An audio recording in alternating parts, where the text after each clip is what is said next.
الله الرحمن الرحيم الحمد لله رب العالمين الرحمن الرحيم مالك يوم الدين إياك نعبد وإياك نستعين اهدنا الصراط المستقيم صراط الذين أنعمت عليهم غير المغضوب عليهم ولا الضالين صدق الله العلي العظيم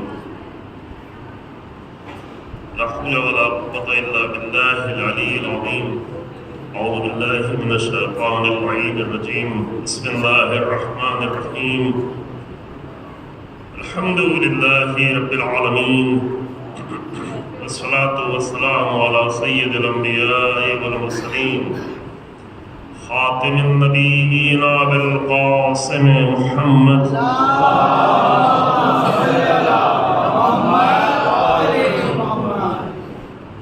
الصلاة والسلام على أهل بيته الطيبين الطاهرين المعصومين المنتجبين الذين أذهب الله عنهم الرجس وطهرهم تطهيرا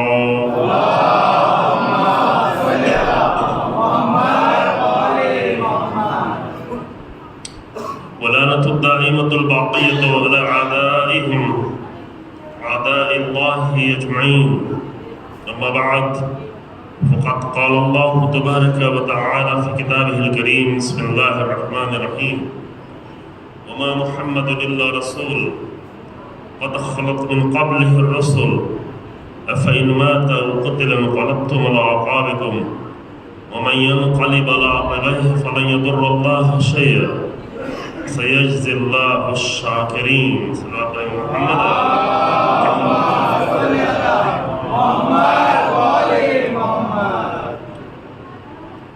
آخر میں فرصت بھی ہو پائے گی اس لیے میں حضرات سے ابتدائی میں گزارش ہے کہ ایک سورہ فاتحہ کی تلاوت فرما کر مرحوم سید افتخار حیدر نقوی ابن غیر حسین نقوی سید عالم حسین ابن سید اشرف اختری بیگم بنت سید یعقوب علی ہاشمی بیگم بنت محمد عقیل امین حسن ابن نذیر حسن سید قائم حسین ابن سید عالم حسین اور اپنے مرحومین کی کوئی ساتھ بسم اللہ الرحمن الرحیم الرحمن الرحیم مالک یوم الدین ایاک نعبد وإیاک نستعین اهدنا الصراط المستقیم صراط الذین أنعمت علیہم غیر المغضوب علیہم ولا الضالین بسم اللہ الرحمن الرحیم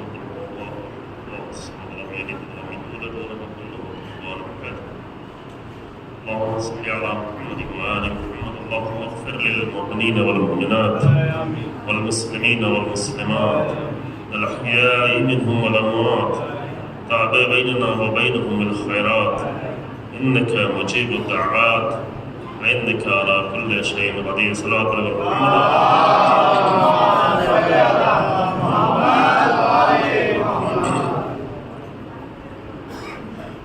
قرآن مجید کی آیہ کریمہ جو آپ کی خدمت میں پیش کی گئی ترجمہ آپ کے سامنے پیش کیا گیا ایک دغدغہ ہے، ایک فکر ہے، ایک آئندہ کے بارے میں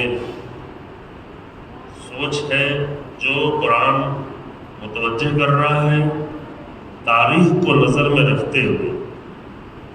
اللہ کو معلوم ہے لیکن اللہ امت رسول اللہ کو متوجہ کر رہا ہے کہ پہلے بھی انبیاء آتے رہے، پہلے بھی انبیاء کی امتیں تھیں اور ان کی جو تاریخ ہے اب چونکہ آخری نبی آیا ہے تو تم وہ کام نہ کرنا جو پہلی امتوں نے کیا۔ اسی لیے فرمایا کہ ایک تو رسول اللہ کو اپنے خاندان کا نہ سمجھو، عرب نہ سمجھو، جو رسول اللہ کی آئیڈینٹیفیکیشن تمہارے درمیان میں اپنے قبیلے کے اعتبار سے، عرب و عجم کے اعتبار سے، زمین و رقبے کے اعتبار سے وہ سب اپنے ذہنوں سے نکالو، رسول اللہ کو صرف میرے رسول کی حیثیت سے دے کہ میرا پیغام لانے والا ہے، تو جو کچھ بھی رسول اللہ بتا رہے ہیں وہ میرا پیغام بتا رہے ہیں، اور جب میرے پیغام کی حیثیت سے رسول اللہ کو دیکھا جائے گا تو پھر قرآن دوسری جگہ پہ کہتا ہے کہ ما آتاکم الرسول فخذوہ، رسول جو بھی رسول کی حیثیت سے رسول ہی کی حیثیت سے سب دیں گے، کیونکہ وما محمد الا رسول، محمد جو کچھ بھی پیش کریں گے رسول کی حیثیت سے پیش کریں گے. ٹھیک ہے، وہ عرب میں ہے، وہ مکے میں ہے، وہ بنی ہاشم میں ہے، وہ خاندان عبد المطلب میں ہے، یہ سب کچھ ہے، لیکن رسول اللہ کی اصلی پہچان ہے کہ وہ رسول ہے، یعنی وہ اللہ کا پیغام لے کے آئے ہیں، وہ میسیجز لے کے آئے ہیں. تو جو کچھ بھی رسول اللہ تم کو دیں فخذوہ، اسے لے لو. ما آتاکم الرسول فخذوہ، جو کچھ بھی رسول اللہ تمہیں عطا کریں اور دیں وہ تم لے لو. وما نہاکم عنہ فانتہوا، اور جس چیز سے بھی رسول اللہ تمہیں روکیں اس سے باہر آ جاؤ. یہ کوئی ڈکٹیٹرشپ نہیں ہے، یہ کوئی تمہیں مجبور کرنے کے لیے نہیں ہے. اگر مجبور کرنا ہوتا تو تمہیں بھی ہم زمین کی طرح بنا دیتے، آسمان کی طرح بنا دیتے، فرشتوں کی طرح بنا دیتے کہ ان کو وہی کرنا ہے جو ان کو حکم دیا گیا ہے.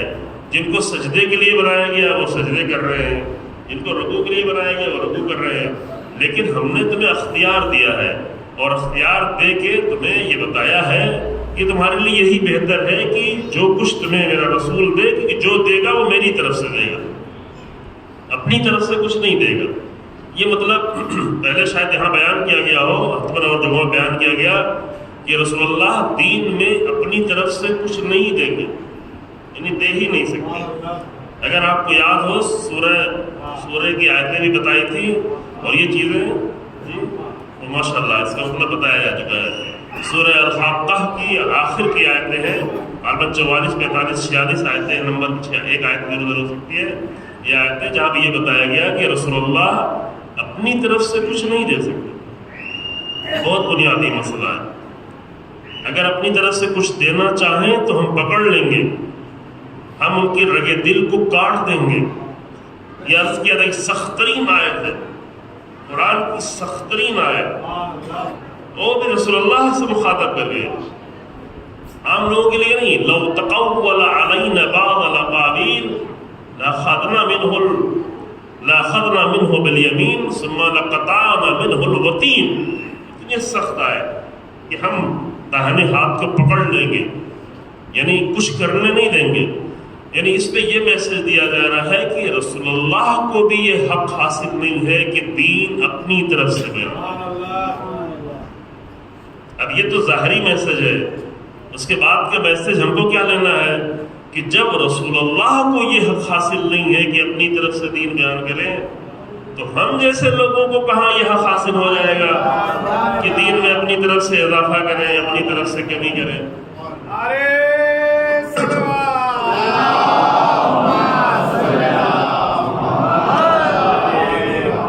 بعض لوگوں کو یہ شوق ہوتا ہے. چند دن پہلے بامبے میں مجلس پڑھ رہے تھے، وہاں پہ حدیث پیش کی، امام صادق علیہ السلام کی حدیث پیش کی، اور بتایا کہ یہ باطل کام کر رہے ہیں لوگ، اور کتابیں پیش کی. ایک کتاب ہے، جلدی سے بات کہہ کے گزر جاؤ تو یہ خطرات ہیں، الحمدللہ آپ کے درمیان میں علماء آ رہے ہیں، اس لیے کافی حد تک محفوظ ہے، اور شہروں میں بہت تیزی میں تبدیلیاں آئی. اس کا آپ کو اندازہ ہو، ہمیں ہر شہر میں جانا ہوتا ہے. ایک بار میں کہتا تھا ہندوستان کی فلاں ایک شہر میں، دکن میں ایک شہر ہے، وہاں پہ جو ہے گمراہیاں ہیں، بہت ساری دین سے دوری ہے، انحراف ہے. ابھی وہ انحراف ہر شہر میں بڑی تیزی سے پھیلا دیے گئے ہے نا. تو اس لیے وہاں پہ پیش کیا گیا تھا. اللہ کا شکر ہے کہ آپ محفوظ ہیں، اور خدا کرے کہ محفوظ رہیں، اور ایسے شرپسند عناصر آپ کے درمیان میں انشاءاللہ پیدا نہ ہوں کہ حقیقی دین قرآن، دین رسول اللہ، دین اہل بیت سے انسان کو جذباتی بنا کے دور کریں اور اپنی طرف سے دین بنا کے پیش کریں. ایک روایت جو ایک ایسی کتاب میں پہلی بار آئی جس کتاب کے رائٹر کے بارے میں معلوم ہی نہیں، 7 نظریے ہیں کہ کس نے لکھا ہے اس کتاب کو. یہ بات اپنے ذہن میں رکھیں. 6-7 قول ہیں، آپ ڈھونڈیں گے آپ کو بھی مل جائے گی. 6-7 قول ہیں، تو اس کے رائٹر کا پتہ نہیں کس نے لکھا. اور ہمارے یہاں جب بھی اس کتاب فقہ الرضا کر کی کتاب ہے، جب بھی اس کتاب کی کوئی بات اگر بیان بھی کی جاتی ہے تو ہمارے فقہا پہلے قدیم زمانے سے کہتے ہیں کہ اس کتاب کا تو بھروسہ ہی نہیں. جو اس کے رائٹر کی پتہ نہیں کس نے لکھ دیا، کہاں سے لایا، اس پر روایتیں بھی بہت عجیب و غریب ہیں۔ اس کتاب میں ایک روایت آ گئی لمبے تشہد، آدھا صفحہ کا تشہد، ٹھیک ہے، اور اس سے ایک جملہ نکال کے لوگ کہنے لگے کہ ہم تشہد میں یہ پڑھیں گے، تشہد میں یہ پڑھیں گے۔ اس کے مقابل میں ہماری معتبر کتابیں موجود ہیں، اس میں صحیح تشہد بیان کیا گیا ہے، اصول کافی ہے، من لا یحضر الفقیہ ہے۔ آپ کو پتہ ہے نا کہ ہماری 4 سب سے بڑی کتابیں ہیں، کتب اربعہ کہتے ہیں، جیسے برادران اہل سنت کی 6 کتابیں ہیں، اس کو صحاح ستہ کہتے ہیں، یعنی 6 صحیح کتابیں ہیں۔ البتہ بعد میں وہ لوگ اب خود ہی کہہ رہے ہیں کہ یہ صحیح کتابیں نہیں ہیں، اس میں بھی بہت ساری غلط روایتیں آ گئیں۔ بڑے دیر میں متوجہ ہوئے، لیکن اچھی بات ہے کہ متوجہ ہوئے کہ اب تک صحیح بخاری کی بہت ساری روایتوں کو کنڈم کرتے ہیں، کہتے نہیں اس میں بہت ساری روایتیں ہیں، اس پہ عمل نہیں کیا جا سکتا، یہ مناسب نہیں ہے۔ تو وہ 6 کتابیں ہیں، صحیح بخاری، صحیح مسلم ہے، ترمذی، سنن ابن ماجہ، سنن ابی داؤد اور سنن نسائی۔ یہ 6 کتابیں ہیں جو اہل سنت کی بڑی کتابیں مانی جاتی ہیں، اور ان کی کتابیں ہیں۔ ہمارے یہاں 4 اہم کتابیں ہیں، کافی کے 3 حصے ہیں، اصول کافی، فروع کافی، روضۃ الکافی، جو 8 جلدوں میں، کبھی اور کم جلدوں میں، کبھی زیادہ جلدوں میں چھپتی ہے۔ ہمارے پاس صرف اصول کافی بیان کی جاتی ہے۔ فروع کافی کا لوگوں سے تعلق کم ہے، علماء سے تعلق زیادہ ہے، فروعات کی ساری حدیثیں ہیں، اور روضۃ الکافی بہت سارے بقایا مسائل بیان ہوئے۔ اور اللہ یحضر الفقیہ دوسری کتاب جو شیخ صدوق رحمۃ اللہ علیہ نے لکھی، اور تیسری چوتھی کتاب دونوں جو ہے شیخ طوسی رحمۃ اللہ علیہ کی ہے، کہ جنہوں نے لکھا استبصار اور تہذیب، بڑی تعداد میں روایات ہیں۔ یہ معتبر عظیم کتاب ہے، البتہ ہم یہ نہیں کہتے کہ 100%، لیکن سب سے زیادہ اہم کتابیں یہ ہماری ہیں۔ اس میں بھی تشہد بیان کیا گیا ہے، اس میں شہادتین بیان کی گئی ہیں، اس میں بار بار بیان کیا گیا ہے۔ وہ معتبر کتابوں کو چھوڑ کر ایک ایسی کتاب کے پیچھے جا رہے ہیں جس کے رائٹر کا پتہ ہی نہیں۔ یہ مشکل۔ پھر اسی کتاب سے چند اور کتابوں میں بھی آ گیا، چونکہ جو ہمارے علماء کتاب میں سے علامہ مجلسی جیسا عظیم عالم، جنہوں نے 110 جلد میں صرف ایک کتاب لکھی، اور بھی ان کی کتابیں ہیں، لیکن 110 جلدوں میں صرف ایک کتاب لکھی جس کا نام ہے بحار الانوار۔ لیکن اس کتاب میں بھی بہت ساری روایتیں ہیں جو اہل بیت کے مذہب کے مطابق نہیں ہیں، اگر پڑھ دیا جائے تو لوگ سننے کے لیے گوارا نہیں کریں گے۔ ایسی بھی روایتیں ہیں، جو کہ ان کا کام یہ نہیں تھا کہ ہر روایت پہ آ کر ریسرچ کرے۔ اگر ریسرچ کرنا شروع کرتے تو 110 جلدیں جمع نہیں ہو پاتی۔ ان کا کام تھا روایات کو اکٹھا کر دینا۔ ریسرچ کرنے والا کام اس وقت سے ابھی تک چل رہا ہے، وہ پا کر رہے ہیں، سمجھ رہے ہیں۔ تو متعدد کتابوں میں روایت آ گئی۔ یہ اتنی سی بات میں نے اس لیے بیان کر دیا آپ کے سامنے کہ ایک تو آپ کو کتابوں کا بھی علم ہو جائے، لیکن اس کا اصلی مقصد یہ ہے کہ ہم دین کو معتبر کتابوں سے لیں، غیر معتبر کتابوں سے نہیں، اور اسی طرح سے دین کو معتبر علماء سے لیں، نامعتبر لوگوں سے نہیں لیں۔ یہ طے کرنا پڑے گا، چاہے وہ سر پہ امامہ ہی کیوں ہو۔ ابھی بڑے امامے لگا کے بھی لوگ آئے ہوئے ہیں، نئے لوگ، اور وہی دین بیان کر رہے ہیں کہ جس دین کو بیان کرنے سے منع کیا گیا۔ بدعتیں ہیں، مشکلات ہیں، دین میں طرح طرح کی رکاوٹیں ڈالی جا رہی ہیں، اس پہ کچھ نہیں بولتے ہیں، اس پر کلام نہیں کرتے، اور حق بیانی ہو جائے تو اس کے خلاف بولنا شروع ہو جاتے ہیں۔ پھر یہاں پہ ہمیں رسول اللہ کی حدیث یاد آتی ہے۔ آج رسول اللہ کا دن ہے تو یہ حدیث پڑھ کے آگے بڑھیں، خود کو بھی متوجہ کرنے کے لیے، اور آپ کو بھی متوجہ کرنے کے لیے، اور آپ کو اس لیے متوجہ کرنے کے لیے کہ آپ لوگوں کو بھی متوجہ کریں۔ کیا ہے حدیث؟ بہت ہی واضح حدیث ہے کہ اذا ظہرت البدع، اگر بدعتیں ظاہر ہوں، یہ حدیث اپنے پاس محفوظ رکھیں اچھے طریقے سے، جب بدعتیں ظاہر ہوں تو فعلی العلماء، بعض جگہ العلماء، بعض جگہ العالم، معنی میں کوئی فرق نہیں ہے، تو عالم پر یا علماء پر واجب ہے۔ اللہ جب آ جاتا ہے تو واجب ہے، جیسے قرآن میں کہا گیا نا کہ کتب علیکم الصیام، تو واجب کا لفظ تو نہیں آیا، لیکن جب علیکم کے ساتھ آیا ہے تو یعنی یہ وجوب کا مسئلہ دیتا ہے. اسی طرح العلماء ان یظہر علمہ، تو علماء پر واجب ہے کہ وہ اپنے علم کا اظہار کریں. کب؟ جب دین میں کوئی چیز داخل کی جا رہی ہے کسی بھی نام پر، جب حلال کو حرام بنایا جا رہا، جب حرام کو حلال بنایا جا رہا ہو، جب دین میں تبدیلیاں کی جا رہی ہوں، جب معتبر چیزوں کو چھوڑ کر غیر معتبر چیزیں آ کر دین میں داخل کی جا رہی ہیں، تو اس وقت علماء پر واجب ہے کہ وہ اپنے علم کا اظہار کریں. اگر اتنا ہی کہہ دیتے رسول اللہ تو لوگ کہتے چلو کسی نے اظہار کر دیا، واجب ہے، واجب ادا کر دیا، ہمارے اوپر سے واجب ختم ہو گیا. لیکن اس کے بعد والا جملہ بہت سخت ہے. اس کے بعد الا، اور اگر ایسا نہیں کرتے تو فعلیہ لعنت اللہ ولعنت الملائکۃ ولعنت الناس اجمعین. اگر ایسے وقت میں علماء اپنے علم کا اظہار نہیں کرتے تو ان پر اللہ کی لعنت، ان پر ملائکہ کی لعنت، ان پہ تمام انسانوں کی لعنت. کتنا بڑا مسئلہ ہو گیا. پھر بدعت کسے کہتے ہیں؟ اب وہ بدعت جب آئے تو وہ آپ کے ذہن ادھر نہ چلا جائے جو آل سعود والی بدعت ہے. وہ بدعت نہیں بات ہو رہی ہے. وہ بدعت جو رسول اللہ کے نے بیان کی ہے، وہ بدعت جو اہل بیت تھے، وہ تو ہر ایک چیز کو بدعت کہہ دیتے ہیں، ہر چیز کو بدعت کہہ رہے ہیں. لیکن ابھی جو ہے صحراؤں میں نیا شہر بنایا جا رہا ہے، اس کو بدعت نہیں کہہ رہے ہیں. مغربی کلچر لایا جا رہا ہے، اس کو بدعت نہیں کہہ رہے ہیں. اگر کسی نے جرات کر بھی تھی کہنے کی تو اس کو زندان میں ڈال دیا گیا، مار دیا گیا. ابھی بہت ہی کچھ تبدیلیاں آنے والی. 230 تک آپ جب جائیں گے سعودی عرب تو آپ کو بڑی مشکل ہوگی کہ مکے سے، حرم سے اور مدینے کے حرم سے باہر نکلے کیسے. اتنا کلچر تبدیل کرنے کی کوشش کی جا رہی ہے.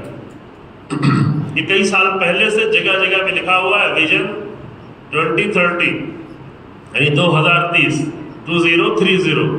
2030 تک بہت ساری تبدیلیاں لانے کی کوشش کی جا رہی ہے صرف پیسہ کمانے کے لیے. چونکہ معلوم ہو گیا کہ بہت جلد پیٹرول کا بازار ختم ہونے والا ہے. پیٹرولیم کا سلسلہ جو ہے اس سے لوگ استفادہ ہی نہیں کریں گے. اب سب الیکٹرک کے اوپر آ رہا ہے، ساری چیزیں الیکٹرک ہوں گی، گاڑیاں الیکٹرک ہوں گی، مشینیں الیکٹرک ہوں گی. تو کمانے کے اور بھی طریقے ہو سکتے تھے، لیکن جنہوں نے طے کر رکھا ہے کہ حرام ہی کے ذریعے سے کمانا ہے تو انہیں حلال نصیب بھی نہیں ہوگا. اور یہ صرف آل سعود کی بات نہیں کہہ رہے ہیں. اگر ہم میں سے بھی کوئی یہ طے کر لے کہ حرام ہی کمانا ہے تو حرام ہی سے پیٹ بھرتا رہے گا. اور حرام سے پیٹ بھرنے کے بعد کوئی دین کے مقابل میں آ جائے تو یہ نہیں کہنا کہ ہمارا بیٹا ایسا کیوں ہو گیا، ہماری نسل ایسی کیوں ہو گئی. کوئی عمر سعد کے لشکر کا حصہ بن جائے تو پریشان نہیں ہونا، کیونکہ حسین بن علی پہلے ہی کہہ کے گئے تھے کہ تمہارے شکم حرام سے بھرے ہوئے ہیں، اسی لیے عمر سعد کے لشکر کا حصہ بنے. تو ابھی آل سعود یہ کام کر رہا ہے. ہم بدعت کی بات کر رہے تھے، ان کی بدعت کی تعریف کچھ اور ہے. وہ کہتے ہیں رسول اللہ کی طرف محبت سے دیکھنا بھی بدعت ہے، زری کو چھونا بھی بدعت ہے، سلام کرنا بھی بدعت ہے. ہمارے ساتھ خود مسئلہ پیش ہے. 3 سال پہلے حج میں تھے. پہلے بھی جب حج میں گئے تھے 2007 میں، تب تو بہت زیادہ مشکلات تھی، لیکن ابھی تھوڑا سا کچھ کمی تھی. لیکن ہم نے جا کر پرمیشن لے کے، کچھ لوگ ساتھ میں تھے کہ بھئی ایک سلام تو رسول اللہ کر لیں، ایک سلام پڑھ لیں. اندر بھی جا کے نہیں، باہر صرف رسول اللہ کی ذریعے کی طرف رخ کیا تھا. فاصلہ زیادہ تھا چونکہ جو حرم کا دائرہ ہے وہ آپ کو معلوم ہے. اس کے باہر ہم نے وہاں کے جا کے پولیس والے سے اجازت لے کے بات کر کے، اس نے کہا ٹھیک ہے. میں نے کہا بھی بھائی یہ واضح ہے، پہلے بھی کہہ چکا ہوں کہ سلام تو قرآن نے بھیجا ہے. اگر اس سلام سامنے والے کو کرنا ہے تو جناب نوح کہاں تھے قرآن کے زمانے میں کہ قرآن کے سلام علی نوح فی العالمین، نوح پر سلام ہو، سلام علی ابراہیم، یہ تو قرآن میں ہے. سلام علی موسیٰ و ہارون، یہ بار بار قرآن نے سلام کیا کہ ان سب پہ سلام کیا گیا ہے جو ہزاروں سال پہلے گزر چکے تھے. تو جب ہزاروں سال گزرنے کے بعد قرآن جناب نوح پہ سلام کر رہا ہے، جناب ابراہیم پہ سلام کر رہا ہے، تو 1400 سال گزرنے کے بعد ہم رسول اللہ پہ سلام کیوں نہ کریں؟ آپ کو سلام کرنے سے کیا مشکل ہے؟ تو بہرحال پولیس والے نے کہا کہ ٹھیک ہے پڑھ لو، اور جیسے ہی ہم چند لوگوں کو لے کے باہر دروازے کے باہر کھڑے ہوئے کہ رسول اللہ کو ایک زیارت پڑھے سلام کرے، تو یہ جبے والے اور لال مفلر والے رومال والے انہوں نے آ کے مجھ سے کہا کہ کیا کر رہے ہیں؟ ہم نے کہا رسول اللہ کو سلام کہا ادھر نہیں کرو، اب رسول اللہ کے ذریعے ادھر ہے تو ادھر نہیں کرو، ادھر رخ کرو کعبے کی طرف، جو کرنا ہے کعبے کی طرف۔ سلام ہم یہاں رسول اللہ کو کر رہے ہیں تو کوئی نماز تھوڑی نہیں پڑھنا کہ کعبے کی طرف رخ کرے، لیکن وہ بدعت ہے، رسول اللہ کے ذریعے کی طرف رخ کر کے سلام کرنا بدعت ہے۔ اس بدعت کی ہم بات یہاں نہیں کر رہے، تو اس بدعت کی بات کرنے کے یہاں فائدہ نہیں ہے نا۔ اس بدعت کی بات وہاں کی جائے کہ جب ان کے سامنے بات ہو، وہاں پہ کی گئی، کوشش کی کہ وہاں پہ جناب حمزہ کی قبر پہ پہنچے، پہلے ایک تو آئے پھر دو چار آئے، وہ پکڑ کے مجھے یہ پکڑ کے کہنے لگے کہ یہ ان لوگوں کو سمجھاؤ، یہ لوگ کیا کر رہے ہیں، بدعت کر رہے ہیں، ہم یہ جو ہے شرک کر رہے ہیں۔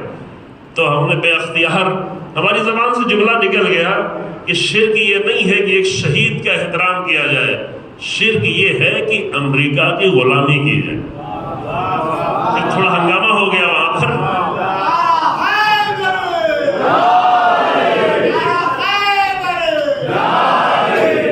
سعودی بے حیائیوں کی ایک ایسی بے حیائی ہے جو ہے قابل لعنت، وہ چہرہ چوم لیتے ہیں، رسول اللہ کے روزے کی جالی چومنا بدعت، جو کہتے ہیں وہ امریکہ کا جھنڈا چوم لیتے ہیں۔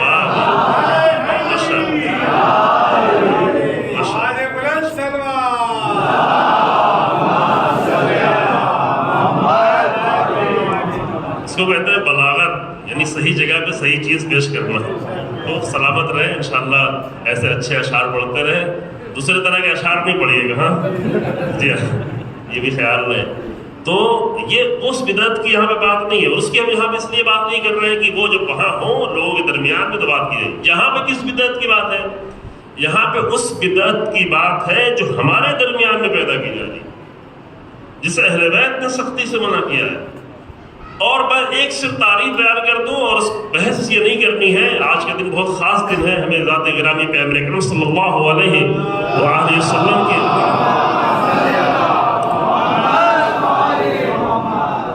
لیکن رسول اللہ کا بھی سب سے بڑا مشن تھا رسول اللہ کے دین کی حفاظت، اور اگر دین میں بدعتیں داخل کی جائیں تو اصل دین خطرے میں پڑ جاتا ہے۔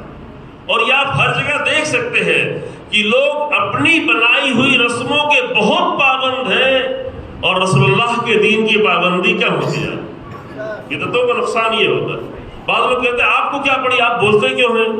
سب تو نہیں بولتے، ہم بھی خاموش ہیں۔ پہلی بات تو یہ ہے کہ ہم رسول اللہ کی لعنت نہیں برداشت کر سکتے، حدیث پر نہیں آپ کے سامنے، اللہ کی لعنت برداشت کرنا ہم اپنے بس کی بات نہیں، ملائکہ کی لعنت اٹھا پانا یہ اپنے بس کی بات نہیں ہے۔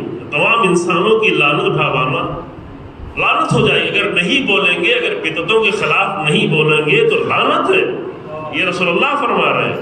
تو پہلی بات تو یہ ہے، لیکن دوسری بات جو اس سے بھی زیادہ مشکل ہے کہ اگر بدعتوں کے خلاف نہیں بولا جائے تو لوگوں کو اپنی بنائی ہوئی چیز اتنی محبوب ہوتی ہے کہ اپنی بنائی ہوئی رسموں کے تو پابند ہوتے ہیں اور الہی رسموں کو چھوڑتے چلے جاتے ہیں، رسول اللہ کی دی ہوئی رسموں کو چھوڑتے چلے جاتے ہیں، اہل بیت کی دی ہوئی رسموں کو چھوڑتے چلے جاتے ہیں۔ اس لیے بولنا ضروری ہو جاتا ہے۔ پھر بدعت کی تعریف کیا ہوئی؟ ایک تعریف صرف اپنے ذہن میں رکھیں تاکہ جب بھی کوئی بدعت سامنے آئے آپ سمجھ لیں اور فرق ہو جائے کہ ہماری بدعت جو اہل بیت کی بتائی ہوئی ہے وہ آل سعود کی بدعت سے الگ ہے۔ بدعت کی تعریف کیا ہے؟ ہر وہ نئی چیز، اگر صرف جو ہے عام بدعت کی جائے دین سے ہٹ کے تو نئی چیز کہہ دینا کافی ہے، لیکن دین میں جب بدعت کی بات ہوگی تو ہر وہ دین میں نئی چیز کہ جو دین، شریعت اور عقل کے خلاف ہو، یہ سامنے آسان سی تعریف، جسے عقل قبول نہیں کرتی ہو، جسے شریعت قبول نہیں کرتی ہو، جسے دین قبول نہیں کرتا۔ جب بھی کوئی بھی عمل دیکھیں، دیداری کے نام پر، خوشی کے نام پہ، غم کے نام پر، شادی بیاہ کے نام پہ، عزاداری کے نام پر، کوئی بھی ایسا عمل کہ جسے نہ دین قبول کرے، نہ شریعت قبول کرے، نہ عقل قبول کرے، تو اسے بدعت چھوڑ کے اس سے کنارہ کش کرے۔ یہ سنجیدہ مسئلہ ہے۔ یہ معیار اپنے ذہنوں میں رکھے. کیوں یہ بات کر رہی ہے؟ میں اپنی طرف سے نہیں کہہ رہا ہوں، کیونکہ اسلام میں دو چیز کے سوا اور کوئی معیار ہے ہی نہیں. اب پورے دین کو کھنگال کے دیکھ ڈالیں، جس سے بھی پوچھنا ہو پوچھ لے، اسلام میں صرف دو چیزیں معیار ہیں، ایک عقل، دوسرے دین. شریعت بھی دین ہی کا حصہ ہے. صرف دو چیزیں، عقل اور دین. تیسری چیز اگر آپ کے پاس کوئی ہو تو بتائیں. رسول اللہ کی باتیں کیوں معیار ہیں؟ کیونکہ دین کے مطابق ہے، عقل کے مطابق ہے. ہم مانتے ہی اس لیے ہیں کیونکہ رسول اللہ دین کے علاوہ کچھ کہہ ہی نہیں سکتے، عقل کے خلاف کچھ کہہ ہی نہیں سکتے. اہل بیت کی باتیں کیوں معیار ہیں؟ اس لیے کہ اہل بیت کی باتیں دین کے مطابق ہیں، عقل کے مطابق. یہی دو معیار. ان دونوں کو بھی اگر ایک جگہ اکٹھا کرنا چاہیں، اگر دو نہیں کہنا چاہتے، ایک ہی کہنا چاہتے ہیں، تو اس کا نام ہوگا حق. سمجھ رہے ہیں؟ اگر عقل اور دین کو دونوں ملا کے ایک نام دینا چاہیں تو ہو جائے گا حق. یعنی جو حق کے مطابق ہو اسے لے لے، جو حق کے مطابق نہ ہو آپ کا پھر سب چیز حق ہے. اسی لیے دو چیزیں بتائیں گی، نہیں عقل کے مطابق ہے کہ نہیں ہے. کیونکہ جو چیز عقل کے مطابق نہیں ہوگی وہ حق ہو ہی نہیں سکتی، اور جو چیز دین کے مطابق نہیں ہوگی. اگر دو چیزیں الگ کے بیان کی جا رہی ہیں، میں آپ کے ساتھ سخت بحث میں نہیں الجھانا چاہتا، لیکن یہ بنیادی چیزیں ہیں، آپ کے لیے حل ہو جائے اس لیے جلدی سے کہیں گزر جاتا ہوں کہ عقل معیار ہے. البتہ عقل ہماری ہر عقل نہیں، ہوا و ہوس والی عقل نہیں، خیالوں والی عقل نہیں، امیجنیشن والی عقل نہیں، وہم و گمان کو ہم کبھی کبھی عقل سمجھتے ہیں، یہ عقل نہیں. عقل سلیم، عقل سالم. ہماری عقل اس وقت صحیح ہے کہ جب اس مطابق ہو، معیار رسول اللہ دے کے گئے اس کے مطابق ہو. دین کا معیار کیا ہے؟ قرآن ہے. دین کا معیار رسول اللہ ہے. دین کا معیار اہل بیت ہے. ان سب کو ایک جگہ اکٹھا کیا دین ہو گیا. اور عقل، اور دین اور عقل میں بھی کوئی جدائی نہیں ہے، کیونکہ ایک بنیادی قانون یہ ہے کہ عقل اسی کا حکم دیتی ہے جس کا دین حکم دیتا ہے. یہ بہت بنیادی قانون ہے. کلما حکم بہ العقل حکم بہ الشرع. ہر وہ چیز جس کا عقل حکم دیتی ہے شریعت اسی کا حکم دیتی ہے. وَكُلَّمَا حَكَمَ بِهِ الشَّرْعُ حَكَمَ بِهِ الْعَقْلُ. اور ہر وہ چیز جس کا شریعت حکم دیتی ہے اس کا عقل. اب یہیں سے اندازہ کر لیں کہ اگر آپ کی اور ہماری عقل شریعت کے ہٹ کے کچھ حکم دینے لگے تو یہ سمجھو کہ یہ عقل ہی نہیں ہے، اسے عقل نہیں کہا جائے گا. حدیثیں بھی اس کے سامنے، میرے سامنے حدیثیں بھی آ رہی ہیں، لیکن ابھی پڑھیں گے تو دیر ہو جائے گی، اور پہلے شاید آپ کے سامنے پڑھ بھی چکے ہیں تو اس کو دہرایا نہیں جائے. کہ عقل کا معیار روایتوں میں بیان کیا گیا ہے مفصل. وہ سب سے بڑی کتاب، سب سے پہلی معتبر کتاب جو ہماری ہے اصول کافی، اس کے پہلے ہی چیپٹر میں پوری کتاب، کتاب العقل والجہل کے نام سے، جہاں عقل کے بارے میں بہت تفصیلی روایتیں بھی ہیں اور مختصر بھی روایتیں ہیں. ابھی یہ کتابیں ترجمہ بھی ہو گئی ہیں، آپ کو شاید آن لائن بھی اردو میں مل جائے، مجھے نہیں معلوم، عربی میں تو ہے موجود. ہم لوگ تو خیر اپنی عربی ڈھونڈ لیتے ہیں اور اصل کتاب سے پڑھتے ہیں. تو اچھا ہے کہ کبھی کبھی ایسی کتابوں سے استفادہ کریں. کتابوں کی دوستی بھی اچھی ہے. کل موبائل کی بات ہوئی تھی نا، کتابوں کی دوستی اچھی ہے. روایت میں ہے کہ الکتب بساطین العلماء. علماء کا لفظ جب آتا تو آپ لوگ فوراً جو ہے امامہ اور حوضہ دیکھنے لگتے ہیں. عربی میں عالم اسے کہتے ہیں کہ جو بھی علم سے دوست رکھتا، جس کے پاس علم ہو، چاہے اس کے سر پہ لباس کیا ہو، اس کے جسم پہ لباس کوئی ہو، اور جو جس چیز کا عالم ہے وہ اسی کا عالم کہا جاتا ہے. کوئی زراعت کا عالم ہے، کوئی کھیتی کا عالم ہے، کوئی بزنس کا عالم ہے، سب کو عالم کہا جاتا ہے. اردو میں عالم ہو گیا کیا کس کے لیے؟ حوضے والوں کے لیے. اردو میں یہ ہوا، عربی میں ایسا کچھ نہیں ہے. عربی میں عالم کا لفظ جس چیز کا علم ہے اس کا عالم ہو جاتا ہے. عالم یعنی علم والا، تو جسے جس چیز کا علم ہے اس کا وہ عالم کہا جائے گا. تو ایک عالم کی حیثیت سے آپ بھی ایک عالم کی حیثیت سے آپ بھی بہت ساری چیزوں کا علم ہے تو آپ بھی عالم کہیں گے. اور عالم کے لیے روایت ہے کہ کتابیں جو ہیں ان کا چمن ہے، ان کا پارک ہے. بساتین یعنی باغ، پارک، چمن. اب ہمارے شہروں میں تو چمن بڑی مشکل سے ملتا ہے، نہیں ملتا ہے. تو باہر والا چمن تو نہیں ملتا، گھر کے اندر چمن بنا سکتے ہیں. اور وہ چمن کیا ہے؟ وہ چمن ہے کتاب. تو اگر کوئی اچھی کتاب کبھی مل جائے، یہاں بھی تاکید رہے کہ معتبر کتابیں ڈھونڈے، غیر معتبر کتابوں کے پیچھے نہیں جائے. کل ہمارے ایک برادر آئے تھے، کہہ رہے تھے کہ کتابیں فراڈ ہے وہ. ہم نے کہا واقعاً یعنی بہت ساری کتابیں فراڈ ہے. تو فراڈ کتابوں سے بچیں، فراڈ لوگوں سے بچیں، فراڈ انسانوں سے بچیں، فراڈ مولویوں سے بچیں، فراڈ تاجروں سے بچیں، فراڈ کتابوں سے ہی بچیں. لیکن فراڈ سے بچیں تو صحیح تو ڈھونڈے نا. یہ نہ ہو کہ فراڈ سے بچیں تو اب کوئی آ کر نبوت کا دعویٰ کرنے لگے تو فراڈ نبیوں سے بچے. وہ رسول اللہ کے فوراً بعد 3 لوگوں نے نبوت کا دعویٰ کیا. 3 لوگوں نے فوراً بعد لشکر بنا لیا. ایک خاتون نے بھی نبوت کا دعویٰ کر دیا. سجا نام تھا، آپ جا کے سجا ڈالیں آپ کو مل جائے گا، SAJAH. نبوت کا دعویٰ کر دیا. پھر اس خاتون نبیہ نے مسلمہ دوسرے نبی سے شادی بھی کر لی، بڑا لشکر تیار کر لیا. تو یہ فراڈ نبی تھے. تو فراڈ نبی سے بچے تو حقیقی رسول اللہ تک تو پہنچے. فراڈ مولویوں سے بچے تو حقیقی علماء کو ڈھونڈے، تلاش کرے اپنی زندگی میں جو حقیقتیں بیان کرتے ہیں. اسی طرح فراڈ کتابوں سے اپنے آپ کو بچائیں جو بہت بک رہی ہیں، چھپ بھی رہی ہیں. لیکن معتبر اتھینٹک کتابوں کو ڈھونڈیں اور اسے اپنے گھر کا چمن بنا دیں. جب کتاب کھول کے کوئی بیٹھتا ہے تو یہ ہمارے آپ کے بنائے ہوئے چمن نہیں بلکہ جنت کے چمن میں داخل ہو جائے، عیش کے چمن میں داخل ہو جائے. عظیم چمن. تو یہ عظیم کتابیں دی گئی ہیں. تو یہ ساری باتیں میں نے یہاں سے شروع کی تھی اور اس لیے عرض کی تھی عزیزوں کہ ہمیں حق نہیں ہے کہ ہم دین اپنی طرف سے بنائیں. ہمیں تو چھوڑیں، نبیوں کو حق نہیں ہے، ائمہ کو حق نہیں ہے، امیر المومنین کو حق نہیں ہے، رسول اللہ کو حق نہیں ہے کہ دین اپنی طرف سے پیش کرے. ان کی ساری عظمت اسی میں چھپی ہوئی ہے کہ وہ جو کچھ بھی پیش کرتے تھے اللہ کی طرف سے. ہم دوسروں کو اسی لیے نہیں مانتے کہ وہ اپنا بھی پیش کرتے ہیں، اللہ کو بھی پیش کرتے ہیں.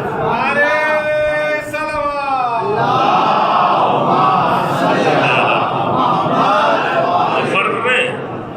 ہم اہل بیت کے سوا، رسول اللہ کے بعد اہل بیت کے سوا کہیں جاتے ہی نہیں ہیں. کیونکہ اتنا بھروسہ کہاں پر ہے کہ جب صرف اپنا ہی پیش کرے. اور وہ خود کہتے بھی تھے، روایت امام محمد باقر علیہ السلام کہ میں جب بھی کوئی حدیث تمہارے سامنے پیش کروں تو تم مجھ سے پوچھو کہ میں کہاں سے پیش کروں. اگرچہ ہمارے لیے امام کا کہنا خود ہی حجت ہے، کافی ہے، لیکن امام یہ پریکٹس کرا رہے ہیں کہ میں بھی جب کچھ پیش کروں تو پوچھو کہاں سے. تو جب بھی کبھی پوچھا جاتا تھا تو یا تو قرآن کا حوالہ دیتے تھے یا تو رسول اللہ کا حوالہ. 2 ہی حوالے تھے، یہ 2 حوالے دیتے ہے نا. تو یہ اب اگر کسی کو یہ جملہ میں کہیں کہ جلدی آگے بڑھ جاتا ہوں عزیزوں کہ بعض لوگوں کو دین بنانے کا شوق جو ہوتا ہے یہ شوق اہل بیت کی طرف سے نہیں آیا، اہل بیت کی میراث نہیں ہے. ہاں رسول اللہ کے بعد کچھ لوگ تھے جن کا بڑا شوق تھا کہ دین میں ہم کچھ حلال و حرام کر دیں. کہتے بھی تھے کہ رسول اللہ کے زمانے میں حلال تھا میں اسے حرام کرتا ہوں. تو آپ کو اہل بیت کی سیرت پہ چلنا ہے یا دین تبدیل کرنے والوں کی سیرت پہ چلنا ہے؟ پہلے یہ طے کر لیں. یہ بالکل واضح طور پر طے کرنا پڑے گا. اور جب یہ طے کر لیں گے عزیزوں تو بس یہیں سے مسئلہ حل ہونا شروع ہو جائے گا کہ جتنا ہم کچھ بناتے جا رہے ہیں اسے چھوڑتے جائیں، جتنا ہمیں رسول اللہ اور اہل بیت نے دیا ہے اسے اپناتے ہیں. چاہے دین کے نام پہ، چاہے عزاداری کے نام پہ، چاہے کسی بھی نام پر، چاہے رسموں کے نام پہ، جو ہم نے کیا ہے اسے چھوڑتے جائیں. اور جو اہل بیت دے کے گئے ہیں، جو رسول اللہ دے گئے، وہی قرآن کی آیت ما آتاکم الرسول فخذوہ، جو رسول تمہیں دے اسے لے لو، وما نہاکم عنہ فانتہوا، اور جس چیز سے روکے اس سے باز آ جاؤ. یہ بہت ہی واضح طور پہ میں نے چند چیزیں آپ کی خدمت میں پیش کر دی. اب میں آگے بڑھتا ہوں. موضوع کیا تھا؟ امامت اور ولایت، امامت اور نبوت کے درمیان میں رابطہ. روایت ہم نے آپ کے سامنے پڑھ دی. تو ایک بہت ہی بنیادی چیز ہے اور بھی وہ اپنے سامنے بالکل واضح کر لیں کہ جب نبوت کی بات کی جائے، جب امامت کی بات کی جائے تو ہم 2 چیزوں کو بالکل الگ الگ سمجھ رہے ہوتے ہیں. یہاں بھی کچھ کوتاہیاں ہوئی ہیں اور یہ کوتاہیاں ہمارے ممبر ہی سے ہوئی ہیں. مشکل تو یہ ہے ممبر ہی سے ہوئی ہیں. چونکہ عام طور سے عوام کی اتنی کوتاہی نہیں ہوتی، عوام کو تو جو بتایا جاتا ہے وہ کرتے رہتے ہیں، غلط بھی جب بتایا جاتا ہے تو غلط میں اتنا لگ جاتے ہیں، تو اگر صحیح بتایا جاتا ہے اس کو اور اچھے سے کرتے ہیں نا، ہوا یہ نہیں ہے۔ جب غیر معتبر چیزیں بتائی جاتی ہیں، ڈھکوسلے کی چیزیں بتائی جاتی ہیں، خرافات بتائی جاتی ہیں، پبلک تو بیچاری دین سمجھ کے اس کو بھی خلوص سے کر رہی ہوتی ہے، تو اگر ان کے سامنے صحیح چیزیں بتائی جائیں تو زیادہ بہتر طریقے سے کریں گے۔ تو ایک چیز یہ بھی بتائی گئی ہے غلط، وہ یہ کہ جب امام کا لفظ آتا ہے تو ہمیں رسول اللہ یاد ہی نہیں آتا۔ ابھی آپ بھی تھوڑا حیرت میں پڑیں گے کہ ہمیں تو امام تو 12 ہی بتائے گئے، امام تو ہمیں 14 بتائی نہیں ہے۔